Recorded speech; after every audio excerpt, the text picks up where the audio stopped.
चलिए दोस्तों, जैसा कि जान रहे हैं कि आप लोग आजकल एग्जाम का समय चल रहा है। बहुत सारे एग्जाम है, जैसे एनटीपीसी में अभी एग्जाम चल ही रहा है और आने वाला जो समय है आप लोगों के लिए ग्रुप बी में भी बहुत जल्द नोटिफिकेशन जारी हो जाएगा आप लोगों के लिए कि कब एग्जाम होगा और नहीं होगा।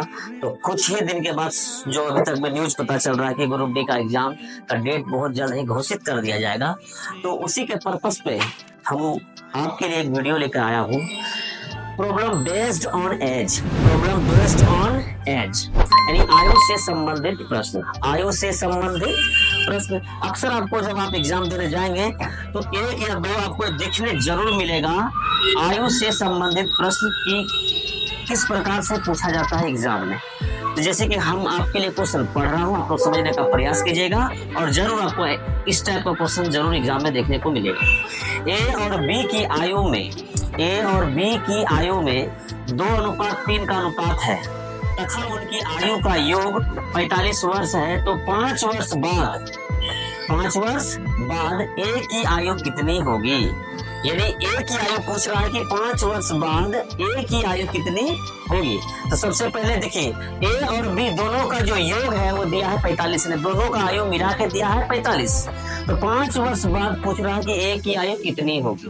तो इस टाइप के क्वेश्चन को आप एग्जाम में ज्यादा दिमाग नहीं लगा के एकदम बिल्कुल शॉर्टकट तरीका से थोड़ा ही समय में 10 सेकंड 20 सेकंड के समय में ही आप इस टाइप के क्वेश्चन को बना सकते हैं। तो चलिए वीडियो को शुरू करते हैं और अंत तक वीडियो को जरूर देखिएगा कि किस प्रकार से हम बना रहे हैं।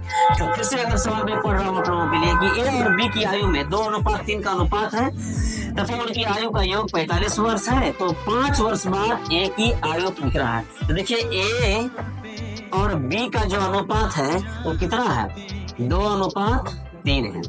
समझने का प्रयास कीजिएगा। ए और बी का जो अनुपात है वो दिया है 2:3, 2:3 और इनका योग भी दिया हुआ है। योग है आपका 45 वर्ष, 45 वर्ष। तो पूछ रहा है कि 5 वर्ष बाद ए की आयु कितनी होगी। तो 5 वर्ष बाद, तो पहले लिख दीजिए 5 वर्ष बाद, 5 वर्ष बाद ए की आयु, ए की आयु 5 वर्ष बाद ए की आयु। तो देखिए पूछ किसका रहा है, ए का। तो टोटल दिया है कितना, 45। तो 45 लिख दीजिए ऊपर, लिख दिए। देखिए ए का भाग ये हुआ और बी का भाग ये हुआ, यानी ए का वैल्यू जो होगा यहाँ 2 होगा और बी का जो वैल्यू है वो कितना होगा, 3। तो ए का पूछ रहा है तो ए का वैल्यू कितना है, 2। तो 2 से हम गुना कर देंगे, 2 से क्या कर देंगे, गुना कर देंगे। अब फिर इन दोनों को जो अनुपात में दिया हुआ है, रेशियो में जो दिया हुआ 2:3 जो हमारा दिया हुआ है, इन दोनों को फिर जोड़ देंगे।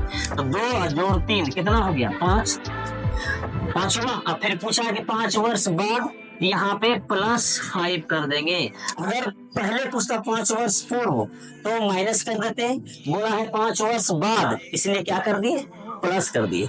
इसको घटाने का प्रयास कीजिएगा। 5 एकम 5, 5 9 45, 5 9 45। अब तो कटेगा नहीं कुछ, तो 9 गुना 2 कितना हुआ, 9 दूनी 18। यहाँ +5 है, 18 5 कितना हो गया, 23। कितना हो गया, 23। यानी 5 वर्ष बाद जो है ए की उम्र जो है, यानी कि आयु जो है वह 23 वर्ष होगा। 5 वर्ष बाद ए की जो है उम्र कितनी होगी, 23 वर्ष होगी। So this is the answer of that question. तो बताइए आप लोगों को क्या समझ में आया। अगर समझ में नहीं आया है तो फिर से once again I want to make you understand, so please listen to me carefully what I'm telling you। कहते हैं ए और बी की आयु में 2:3 का अनुपात है तथा उनकी आयु का योग 45 वर्ष है। तो 5 वर्ष बाद ए की आयु कितनी होगी।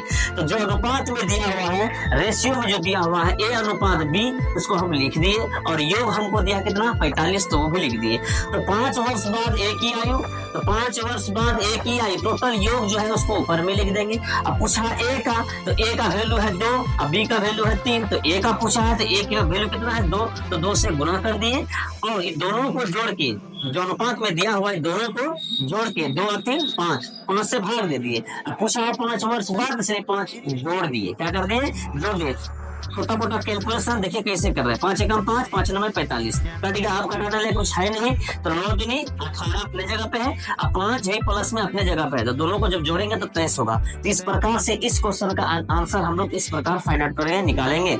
अगर आपको एग्जाम में इस प्रकार का क्वेश्चन पूछता है तो ज्यादा दिमाग नहीं लगाना है, सिर्फ यही मेथड, यही तरीका अपनाइएगा, तुरंत आंसर आपको मिल जाएगा। That's all, thank you. और हाँ सुन लीजिए, अगर वीडियो अच्छा लगे तो इसको लाइक शेयर कमेंट जरूर करके मुझे बताएं कि आपको कैसा लगा, और वीडियो का शेयर कर देते हैं तो और भी बहुत अच्छा लगता है। That's all, thank you.